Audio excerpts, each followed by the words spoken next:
Olá, nós estamos iniciando mais um programa Assembleia Convida, recebendo hoje aqui no estúdio o Gênesis de Andrade, que é o presidente da Associação dos Servidores Penitenciários do Estado de São Paulo, ASPESP. Gênesis, muito obrigado pela sua presença.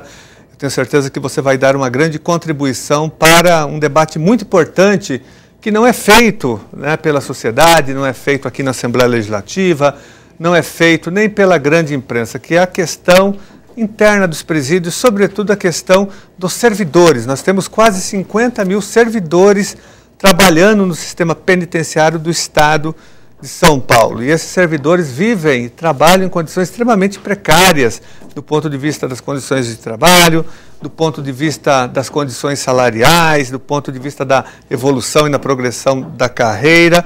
E você que é um sindicalista, uma pessoa que tem pautado a sua luta em defesa dos servidores e também em defesa de um sistema penitenciário mais humano, que de fato recupere os presos, as pessoas que estão lá dentro. Sei que você defende que eles tenham acesso a estudo, ao trabalho, né, e que eles possam ser reinseridos na sociedade. Mas essas condições não são dadas, principalmente aqui no Estado de São Paulo. Então eu gostaria de conversar um pouco com você, e você que está dentro do sistema, você que é um servidor, conhece profundamente toda a estrutura e também tem uma atividade sindical, uma atividade junto com os outros servidores. Eu tenho certeza que a sua contribuição será muito importante. Gênesis, a primeira pergunta que eu te faço é a seguinte: qual é hoje a realidade dos presídios do Estado de São Paulo?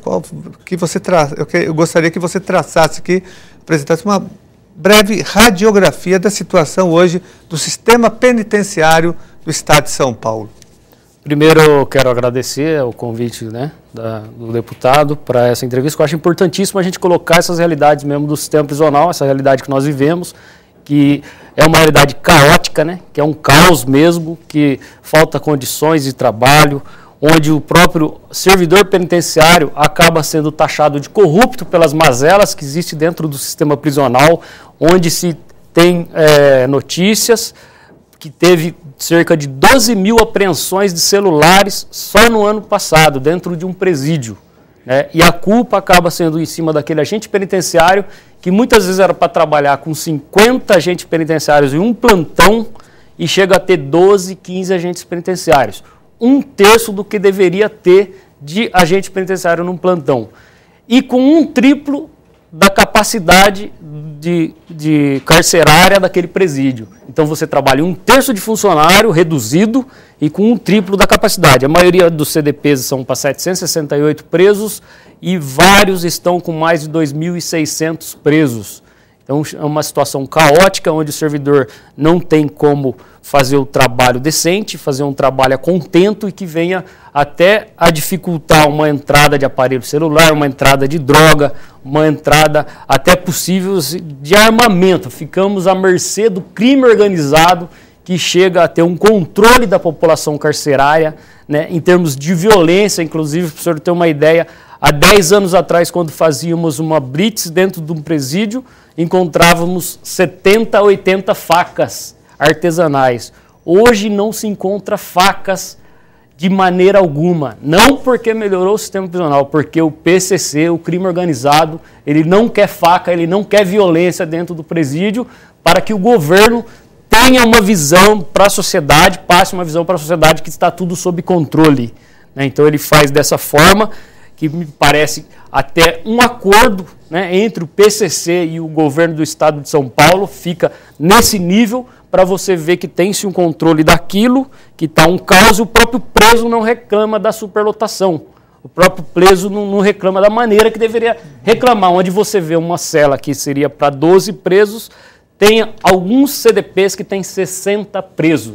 Agora, o senhor imagina uma cela com 60 pessoas que tem um banheiro, 2 banheiros. Até para se usar o banheiro tem uma fila. Mas para eles está tudo bem, eles querem o lucro do tráfico de drogas. Então me parece que quanto mais o caos, melhor para o governo, melhor para o sistema carcerário, para os presidiários que estão ali. Ô Gênesis, eu recentemente fui fazer uma diligência e uma visita ao mesmo tempo no CDP de Osasco, perto da cidade aqui da Grande São Paulo. Eu fui lá para acompanhar os 2 alunos presos da Universidade de São Paulo, que foram presos injustamente, que eles nem estavam na ocupação. E fiquei assim perplexo com a situação daquele CDP, que, né, não chega a ser um presídio, mas é também, né? O CDP é um centro de detenção provisória. E conversando lá com alguns setores da administração, fui informado que aquele presídio tem capacidade para aproximadamente 750 presos. Só que eles estavam com uma superlotação de 2.500 presos. Essa é uma realidade do estado de São Paulo? Sim. E do Brasil, você diria, do estado de São Paulo e do Brasil? Sim. É uma realidade do estado de São Paulo. A maioria dos CDPs estão nessa situação, com o triplo da população carcerária. Isso é péssimo para o servidor penitenciário também. O servidor penitenciário, ele é a linha de frente, então onde você entra num raio que seria para 96 presos, você chega lá, tem 400, 300, é uma situação insustentável para você trabalhar, para o dia a dia.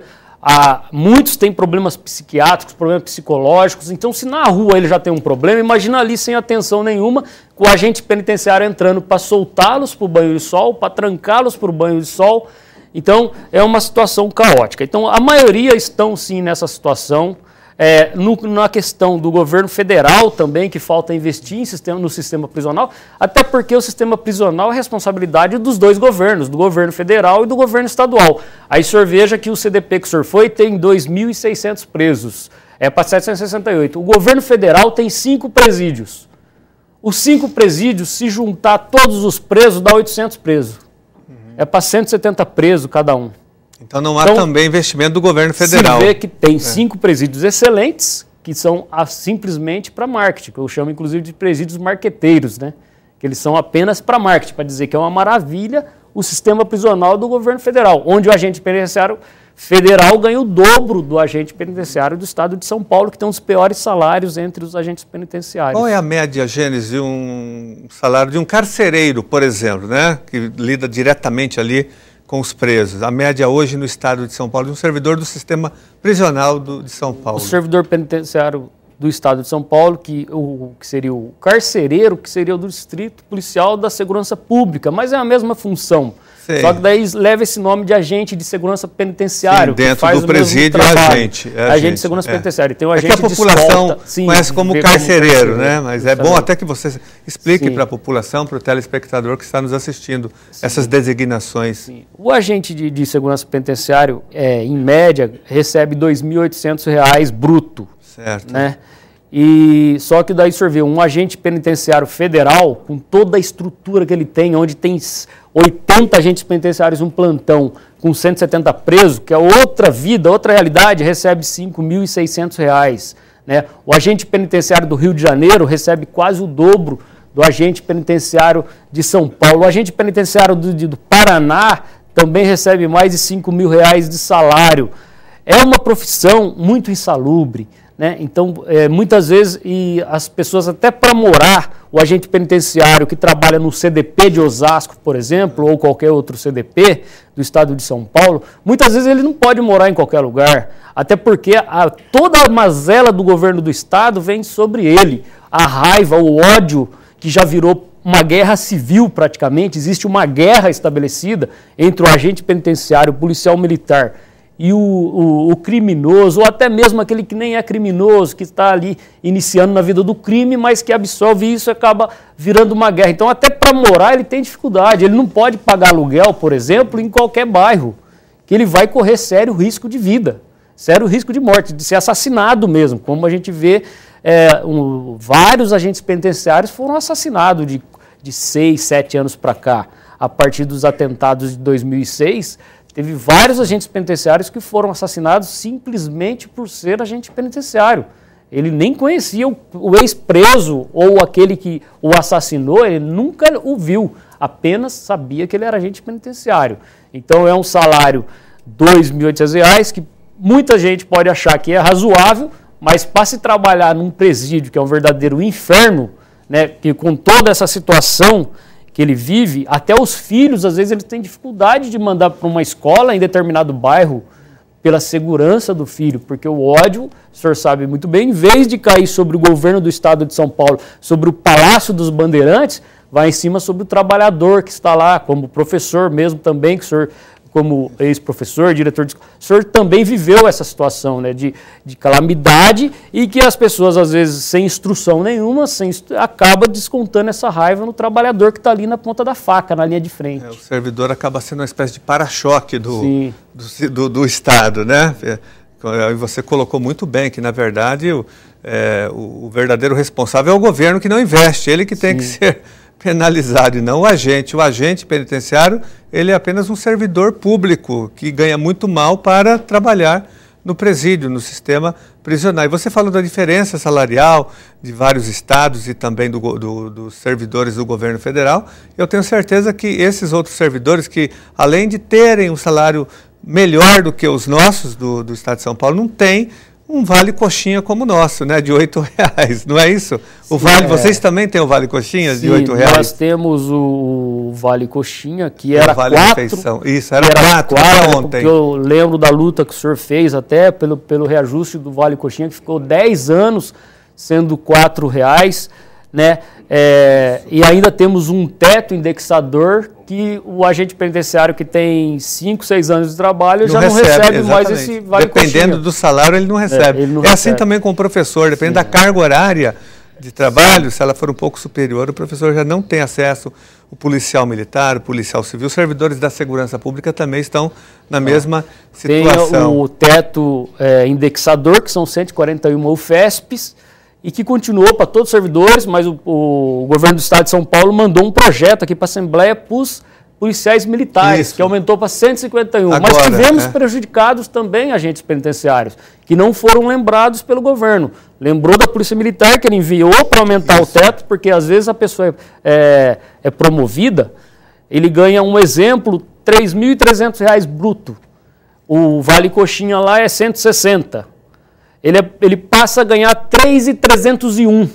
Ele perde o vale coxinha de 160. Então ele teve uma diminuição do salário. Um centavo a mais, exatamente. Ele teve uma diminuição do salário. Só para o telespectador que está nos acompanhando, o vale coxinha, na verdade, é o vale refeição dos servidores públicos, mas é tão baixo esse vale refeição, o valor dele é tão humilhante para o servidor, que ele foi apelidado pelos próprios servidores, sobretudo pelos professores, como vale coxinha, que era, como disse o Gênesis até ontem, de R$4, era o valor de um vale-refeição de um servidor do sistema prisional, de um professor, de um professor da ETEC, de um servidor da segurança pública. Agora aumentou para R$8, continua sendo ainda um valor muito baixo. Gênesis, então, diante dessas condições extremamente precárias também, salariais, de arroxo salarial, de baixíssimo salário, salários aviltantes, o servidor do sistema penitenciário também é obrigado, para complementar a sua renda, a fazer o famoso bico, o trabalho extra em estabelecimentos comerciais da região.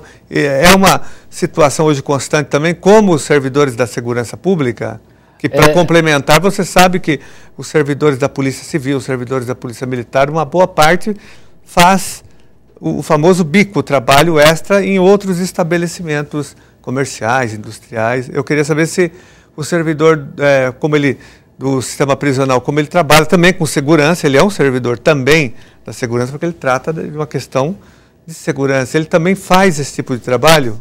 Faz, e assim, até me surpreendi em Taubaté, que teve lá atividade delegada para os policiais militares, uma parceria da prefeitura com o governo do estado, né, onde a prefeitura, que deveria investir em saúde e educação, vai pagar o policial militar para prestar serviço para a prefeitura durante um período.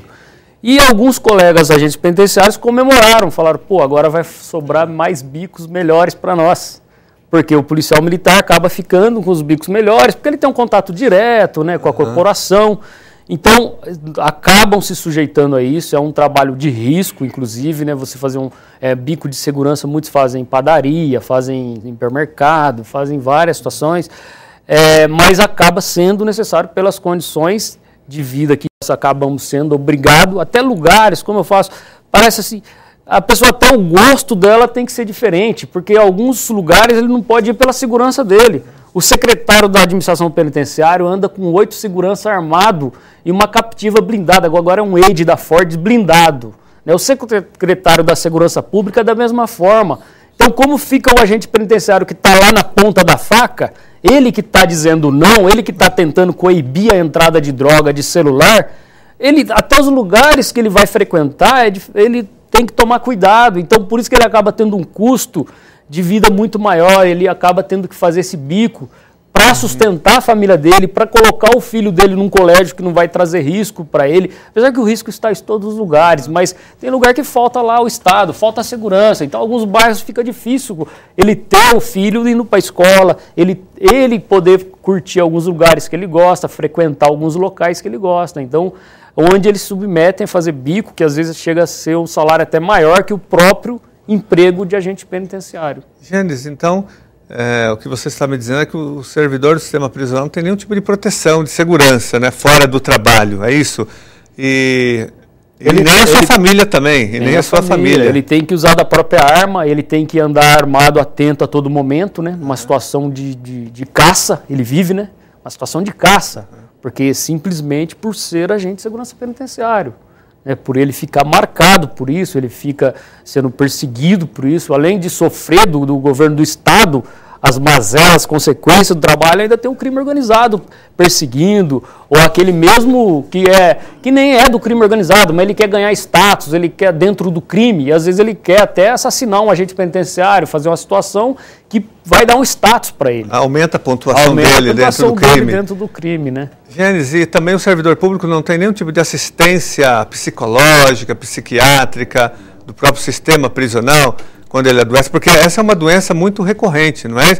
Doenças emocionais, por conta da tensão, da pressão psicológica, da pressão emocional. Assim, nós temos notícias de que os agentes sofrem muito dessas doenças, né, psicológicas, psiquiátricas. Então, a saúde mental fica comprometida. Há algum tipo de auxílio, de retaguarda nesse sentido da Secretaria?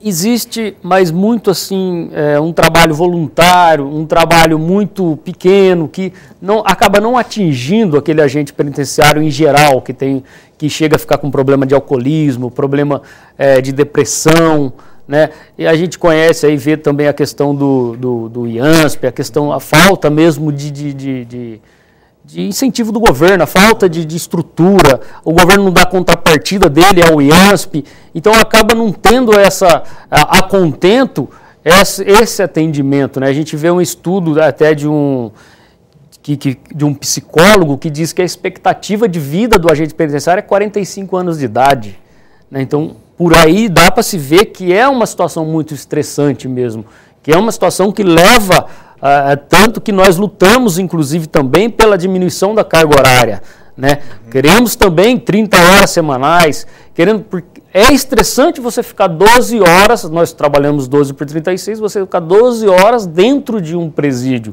preso praticamente, dia sim, dia não, você preso dentro de um presídio.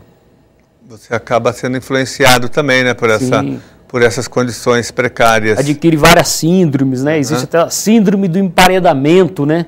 Por ele ficar preso ali aquelas 12 horas sem poder sair. Então realmente sofre muito estresse, não tem uma ajuda a contento do próprio governo do Estado. E, Gênesis, sem contar os riscos de rebeliões, né? São muitas rebeliões dentro do próprio presídio. Você já chegou a presenciar alguma como servidor? Sim, já presenciei alguns motins, né? Graças a Deus nunca fiquei de refém, assim, em uma rebelião. Mas já viu seus colegas? Vários colegas ficaram. Foram feridos? Alguns? Foram feridos, assassinados, 3 colegas assassinados lá na P3 de Hortolândia em 95, 2 colegas assassinados aqui no CDP de Pinheiros, numa rebelião. Então, tem situações sim de um agente penitenciário ficar de refém e ele ser assassinado. Temos aí essa situação que a gente coloca que parece que é interesse do governo do Estado de ter esse caos, de ter essa falta de estrutura, pela quantidade de aparelho celular que foi apreendido o ano passado, cerca de 12 mil, você vê por P2 de Venceslau, que seria um presídio de segurança máxima, ter saído em Jornal Nacional, eles fazendo teleconferência com o celular de um presídio que seria de segurança máxima, né? A falta de estrutura, você vê que chega a mostrar que parece que o governo quer isso, quer que seja dessa forma, quer que fique dessa forma, fique tudo bagunçado mesmo, para que não tenha essa violência em que o próprio crime organizado não quer violência contra o próprio preso, ou até querem acompanhar o agente penitenciário, às vezes, para fazer uma tranca de cela, para ver se alguém não vai agredi-lo, né? Então você fica à mercê do crime organizado, você fica à mercê onde você vê um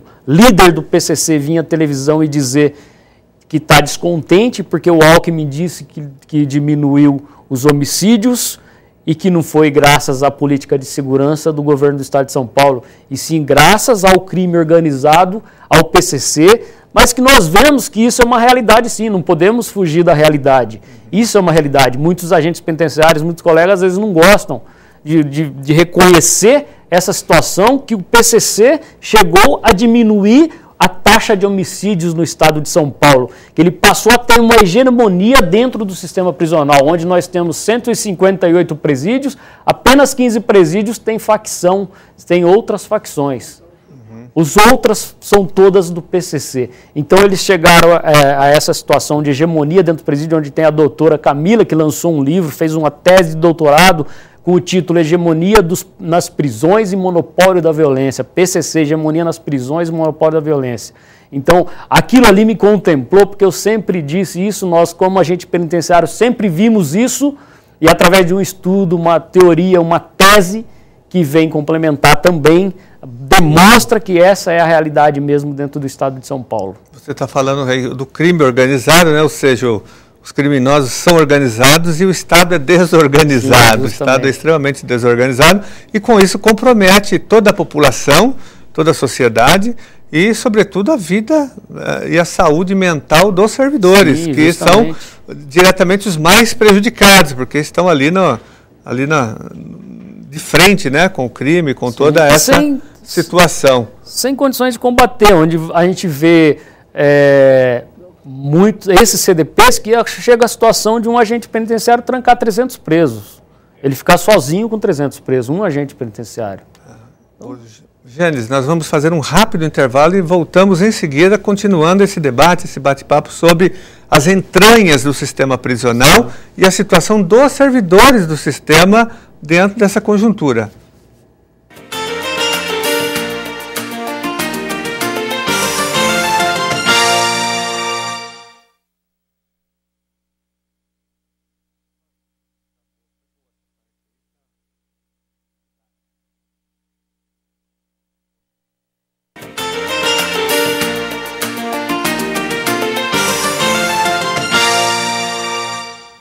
Olá, voltamos com o programa Assembleia Convida, hoje recebendo aqui no estúdio Gênesis Andrade. Gênesis, nós estávamos no primeiro bloco discutindo a questão da superlotação dos presídios e dos impactos dessa superlotação, não só para os servidores, para os presos, logicamente, mas sobretudo também para a população, porque a população paga um preço caríssimo, toda a sociedade, porque esse preso, né, que foi humilhado, que foi massacrado dentro desse presídio, que viveu durante anos nessas precárias condições, e há quem diga que, como você disse, que o sistema prisional é um verdadeiro inferno hoje no Brasil, e denúncias internacionais da própria ONU colocam claramente que o sistema prisional brasileiro, ele é um sistema medieval, Então a população paga caro, porque o preso, quando sai ou quando foge, ele desconta na sociedade, em todos nós. Agora, nós sabemos que a justiça tem uma parcela de culpa importante nesse processo, porque existe uma grande morosidade, uma lentidão, né, nos julgamentos, no andamento dos processos de cada preso. Ou seja, muitas pessoas que estão presas já deveriam ter saído, já cumpriram as suas respectivas penas, e outras pessoas estão ainda aguardando o julgamento, estão presas e nem deveriam estar presas ainda. Então, queria que você falasse, você que está dentro do sistema, qual é a responsabilidade aí da justiça em relação à superlotação nos nossos presídios. Eu acredito que, inclusive, é o principal motivo, né, dessa hiperlotação. A gente tem a VEC de Taubaté, por exemplo, a Vara de Execução Criminal, que cuida ali de 7, 8 presídios, uma população carcerária, mais de 10 mil, 12 mil presos, uma juíza. Né? Então, você vê que é uma situação que você chega num fórum, é abarrotado de processos, né? Então, onde o preso, ele tem, pela lei de execução penal, ele tem alguns benefícios de regime semiaberto, de regime aberto, e que muitas vezes esse período não é respeitado para ele. Então, onde a indignação ali fica maior, que a gente acaba sendo vítima disso, a sociedade vai ser vítima disso, né? Então, falta um investimento no próprio sistema judiciário, né? Onde, por causa da morosidade dos processos.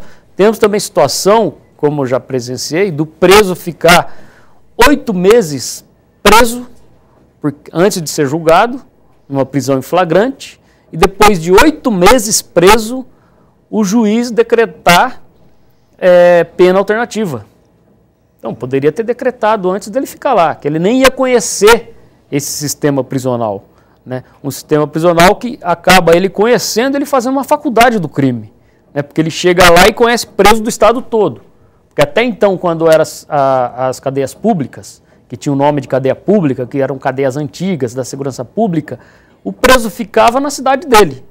Ele conhecia ali os presos da região dele. Então, dificilmente ele ia ter uma formação criminal, né? Que é uma formação criminal.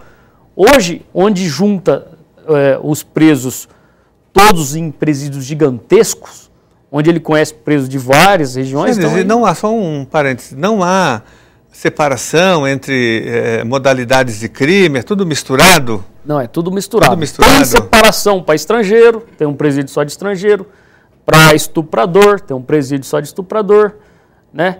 Mas no geral, a política não. De 10 anos para cá é perguntar para o preso, você é de alguma facção contra o PCC? Só isso. Se ele falar que não vai colocar porque ele vai morrer. Ele, pelo menos na época, ia morrer, né? Porque agora raramente se tem morte em presídio, inclusive isso. Em presídio que é facção PCC ali. Não se tem mortes. Né? Mas isso não por conta do governo. Por conta do não é intervenção do governo, é o crime organizado que está organizado. Talvez intervenção do governo atrás das cortinas. Gênesis, como essa é uma situação que não recebe nenhum tipo de atenção e de apoio do governo, do poder público, é por isso que é um espaço desorganizado, não há organização, sim. Não há regra. Por isso que o crime organizado consegue ocupar esse espaço. Justamente falta o Estado, simplesmente falta de estrutura, onde o crime organizado consegue, por isso que eu falo, talvez atrás das cortinas foi feito lá, não, diminua as mortes que vai ser bom para nós politicamente. Talvez, né? Porque é muito estranho, né? E aí vem a própria liderança dizer que está descontente porque está dizendo que diminui os homicídios nas periferias também pela política de segurança. E ele querendo dizer que não, fomos nós que diminuímos essa taxa de homicídios. Saiu uma matéria outro dia na grande imprensa dando conta de que para matar em presídio tem que pedir autorização para o PCC, não é assim não. Na periferia também. Na periferia também, não só dentro, só não dentro. Não só dentro do presídio, mas fora também. Justamente, faz mais de 10 anos isso. Mas isso mostra claramente isso, Gênesis, que o Estado é desorganizado, o Estado não investe, o Estado é omisso, é irresponsável e ele abre espaço justamente para o crime organizado se organizar e ocupar esses espaços. Gênesis, uma outra questão que eu gostaria de levantar com você é a questão da Defensoria Pública. Nós temos no Estado de São Paulo apenas 600 defensores para um universo de 41 milhões de habitantes, que é o estado mais populoso diria que da América Latina, 41 milhões de habitantes. Então a nossa defensoria é uma defensoria que não recebe recursos também, uma defensoria que não recebe investimento do governo. Ela tem pouca estrutura e tem apenas 600, hoje 610, 615, se eu não me engano, defensores públicos. Essa quantidade de defensores é suficiente para ajudar nesses processos? Para dar assistência aos presos nesse sentido? Para você ter uma ideia, a maioria dos presídios, por exemplo, do Estado de São Paulo, tem cerca de 2 advogados. Um presídio que tem 2.000 presos, né? 2.600. Então, realmente não é suficiente. É uma situação que, às vezes, o preso fica lá sem ter que estar dando gasto para o Estado, é um gasto gigantesco para o Estado, né? E ficando numa situação, como a gente sempre coloca, que ele vai sair um monstro de lá de dentro, né? E vai sair especializado em crime. Ele vai entrar ladrão de carteira e vai sair com pós-graduação em assalto a banco, em sequestro, né? Você ficar convivendo com uma pessoa 24 horas por dia, você vai assimilar alguma coisa que ele sabe fazer, você vai aprender, né? Durante anos, meses, né? Então falta defensor sim, falta realmente a justiça acaba não tendo investimento desejado dentro do sistema prisional ou que necessário dentro do sistema prisional, né, com a defensoria pública, com a própria vara de execução criminal, que seria para agilizar os processos, para acabar com a morosidade dos processos. Gênesis, e qual que é a atividade hoje de um preso no sistema prisional? Ele tem acesso à educação, à cultura, ele tem acesso ao trabalho, existe algum tipo de investimento nessa área? Lazer? Como que ele ocupa o tempo dele? É só banho de sol? No geral, qual é a realidade dos presídios? Se um preso deseja trabalhar, estudar, ter algum tipo de atividade, há espaço no presídio para isso? O sistema oferece alguma alternativa? Nas penitenciárias tem, mas é um número muito baixo, porque estão superlotadas também, né, estão com 2.000, e a maioria tem 300, 400 vagas, né? Raro, aqui, não existe presídio com mais que isso de vagas. Que o presídio seria para 800, 900, se tivesse lá os 800, 900 que seria, essas 400 talvez seria interessante. Mas com 2.000 presos, você ter 400 vagas, tem uma porcentagem muito pequena trabalhando, né? E muitas vezes não se respeita a lei de execução penal, que ele teria que trabalhar e receber 3/4 de salário, né? Então existe mais uma exploração, que a firma entra, paga por produção. Aí o preso trabalha o mês inteiro, recebe R$100. Né? Tudo bem, às vezes a pessoa fala, mas o preso quer salário? A lei de execução penal diz isso. Se ele for para trabalhar, tem que receber 3/4 do salário mínimo. Né? E 3/4 do salário mínimo vai dar aí R$500. Aí a empresa pega, põe ele para trabalhar, uma exploração igual existe também fora, né? E ele, como vai ganhar remissão também, ele acaba aceitando aquela situação, né? Mas ainda existe muito poucas trabalho, não tem muitos presos que trabalham, é uma porcentagem pequena, não chega a 20% das penitenciárias. No CDP não tem trabalho. Os CDPs que são só aqui na Grande São Paulo tem mais de 20 CDPs, né? E penitenciária na capital de São Paulo tem uma penitenciária. Você tem até tem penitenciária na Grande São Paulo, Guarulhos, Franco da Rocha, mas 60% dos presos são da capital. E tem uma penitenciária para cumprir pena, que é Parelheiros. O resto é tudo CDP. Qual é a região que tem mais presídios hoje? A região oeste tem bastante presídio, a região cidades? De Prudente, Venceslau, né, que lá em Caiuá, Havaiandava, aquela região tem muito presídio, né? Então, eles preferem... Para mim, eu vejo assim, a política do governo é como se ele fosse, no modo de ver assim, deles, esconder a sujeira embaixo do tapete. Tirar dos grandes centros, como destruiu o Carandiru, como destruiu as cadeias públicas que ficavam no centro da cidade, que era mais fácil reformá-las, né, reestruturá-las e fazer um mini presídio ali naquelas cadeias públicas. Destruiu mais de 200 cadeias públicas, que eram antigas, ficavam geralmente no centro da cidade, destruiu a casa de detenção aqui no Carandiru, então se esconde para o interior, para o meio do mato. Você coloca presídio no meio das fazendas, então onde a sociedade não está vendo, então esconde dos olhos da sociedade. A política é apenas essa. O governo vive falando em regionalização dos presídios, que ele quer regionalizar os presídios. Isso para mim é uma inverdade, até porque o único lugar que falta um presídio é a região do Vale do Ribeira. Todas as outras regiões têm presídio, penitenciária principalmente, e a capital não tem penitenciária. Se ele quer regionalizar os presídios, ele tem que construir 40 penitenciárias na cidade de São Paulo, que proporcionalmente ao número dos presos seria aqui. Né? Tem cidades que não querem presídios. Por que as pessoas, né, eu vejo aqui na Assembleia Legislativa, Gênesis, muita mobilização de prefeitos, moradores de cidades contra a instalação de presídios? Porque exatamente a população é contra os presídios nas suas cidades, principalmente nas cidades pequenas, né? Nós temos muitas manifestações, prefeitos vindo aqui, em Leme, por exemplo, tem um movimento forte em Leme contra a instalação de um presídio naquela região. Quais são os impactos negativos nas cidades do interior quando há a construção de um presídio? Quando chega o presídio numa cidade pequena, igual nós temos cidades como Pracinha, Balbinos, cidades que chegam a ter uma população carcerária quase maior, às vezes maior que o número de moradores da cidade, né?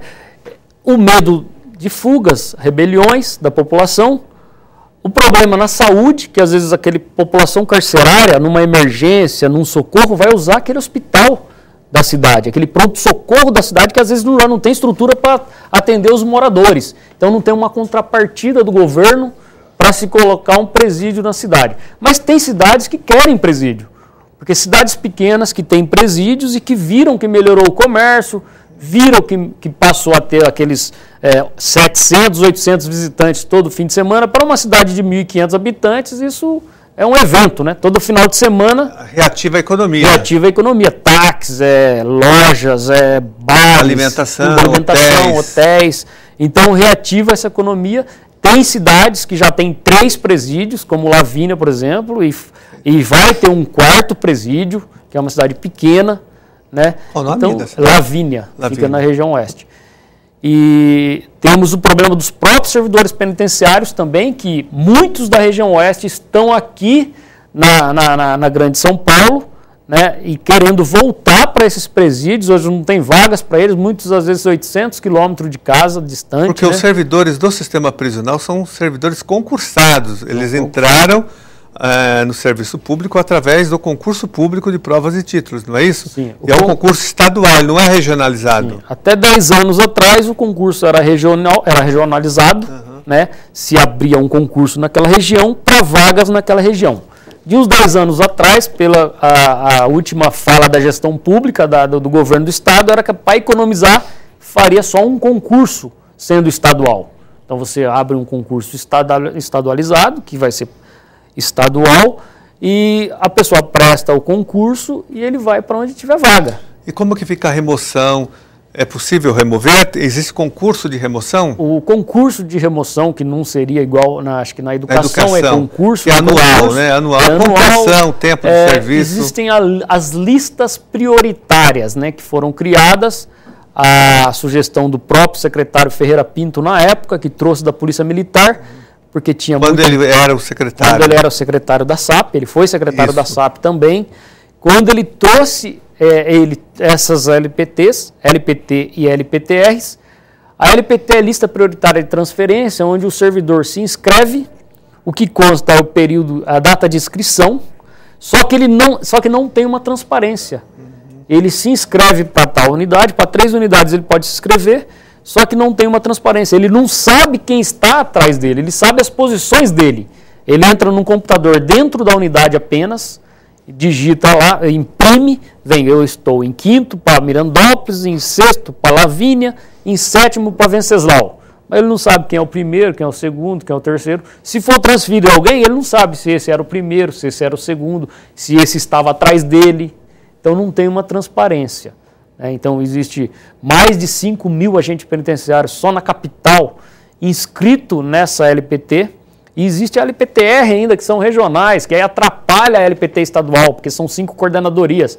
Aí o coordenador transfere dentro da coordenadoria, só que esse que está em São Paulo há 7 anos, 6 anos, querendo ir para aquela unidade, aqui o coordenador foi e transferiu um que está 3 meses, 1 ano, 2 anos, para essa que teria vaga para esse. Então não bate as listas, e é um descaso mesmo com o servidor, uma falta de atenção, de transparência já é terrível, né? Você trabalhar com falta de transparência. Gênesis, nós recebemos muitas denúncias aqui no nosso gabinete, nós acompanhamos a luta dos servidores do sistema prisional, e nós recebemos muitas denúncias de perseguição política, servidores que são transferidos compulsoriamente. Sim. O servidor trabalha aqui em São Paulo, aqui na Grande São Paulo, é transferido para Presidente Prudente, o de Presidente Prudente é transferido para Taubaté.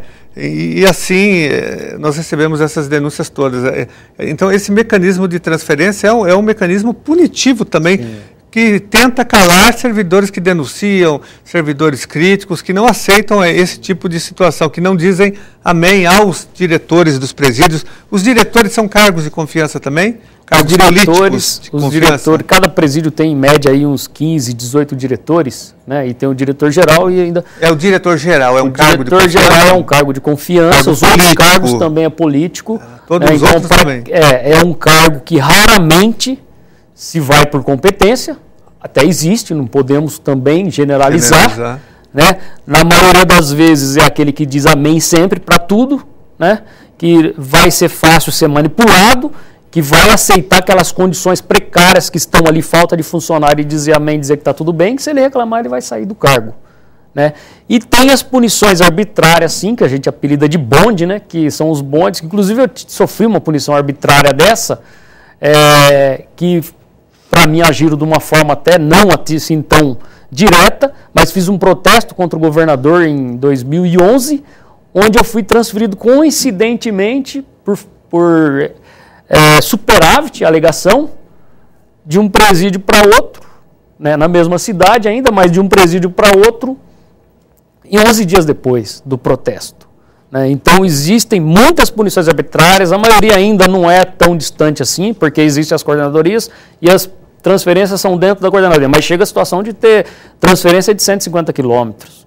Né? A pessoa mora, como acontece no Vale do Paraíba, acontece aqui na Grande São Paulo, acontece em todas as coordenadorias, Vale do Paraíba, acontece da pessoa trabalhar em Potim e ser transferido para São José dos Campos, que são 90 quilômetros. Esse nome é o nome de bonde, quando é essa transferência punitiva, bonde, é isso? Que veio do próprio preso, que vai de bonde também, né? Quando o preso é transferido, então acho que o próprio agente penitenciário usou isso, é um jargão usado lá, né? Tem o bonde também para o servidor, né? Tem o preso e tem para o servidor. Gênesis, nós estamos quase encerrando o nosso programa, o tempo está quase se esgotando. Eu gostaria que você falasse um pouco da ASPESP, que é essa nova associação dos servidores penitenciários do Estado de São Paulo. Qual o objetivo central? Como que vocês estão se organizando para defender os interesses dos servidores do sistema prisional, interesses salariais, condições de trabalho, denunciar as perseguições, qual a missão da associação? Então, a ASPESP é uma associação que nós criamos esse ano, né, com o intuito de combater todas as mazelas judicialmente, politicamente. Temos representantes de 20 regiões do estado, de 20 cidades, em locais diferentes, né? E começamos assim devagar, juridicamente, vamos defender o associado, a coletividade também da situação que nós vivemos, né? Acionar o Ministério Público, até porque nós não vemos essas situações em outras entidades de lutas, a gente não vê essa situação, a gente vê uma tranquilidade aparente, um silêncio, né? Como se estivesse tudo tranquilo. Então, nós descontentes com essa situação, nós resolvemos criar uma outra ferramenta de luta, e que vamos tentar aí sim lutar e trazer as pessoas, unificação de todos os sindicatos, unificação de todas as entidades. A nossa luta, a ideia é essa, é a luta conjunta, né, com todo mundo. Porque estamos no mesmo barco, somos só de agentes penitenciários que está lá no fundão da cadeia, nós somos mais de 25 mil, né? Então, estamos nessa situação Fora aí. O pessoal administrativo. Fora administrativo, a EVP, que é o agente de escolta Vigilância Penitenciária, que vai começar a fazer as escoltas agora, o cargo foi criado em 2002, até hoje não começou as escoltas, ainda vai começar agora esse mês, mas depois de 11 anos que o cargo foi criado, né? Onde eles fizeram um excelente trabalho nas muralhas, onde você não vê mais fuga pulando alambrado, pulando muro.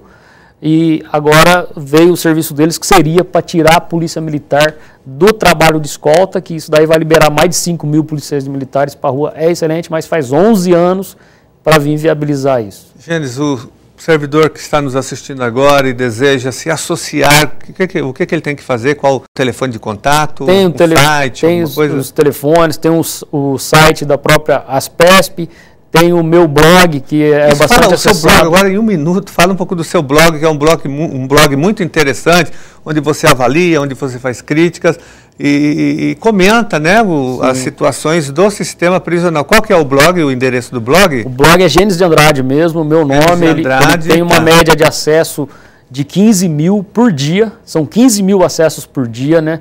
É um blog muito visto em todas as unidades prisionais, eu fico lisonjeado com essa situação, assim, eu nem esperava que chegava a isso, então a gente dá informação, a gente comenta as questões pertinentes ao sistema prisional paulista, né? E tem bastante seguidores, bastante pessoas que gostam, que apoiam e aprovam esse blog. Pô, Gênesis, nós estamos encerrando o nosso programa. Eu gostaria de agradecer mais uma vez a sua presença aqui no estúdio da TV Alesp, dando essa grande contribuição para que a população possa entender um pouco melhor o funcionamento, as entranhas do sistema prisional, as suas contradições e também perceber a falta de investimento, a irresponsabilidade e a leviandade do governo que não investe, que mantém essa situação infernal, caótica e medieval do nosso sistema prisional, prejudicando os presos ou os servidores que são duramente penalizados e a própria população. E parabenizar você pelo seu trabalho, você que é uma pessoa combativa, que tem trabalhado muito em defesa dos servidores do sistema prisional e também por um sistema prisional antenado com o século XXI, que recupere de fato os presos. Muito obrigado, Gênesis. Eu que agradeço, o deputado sempre esteve do nosso lado, sempre quando precisamos fomos bem entendidos e também sempre lutou pelas questões do sistema prisional junto com a gente. Muito obrigado.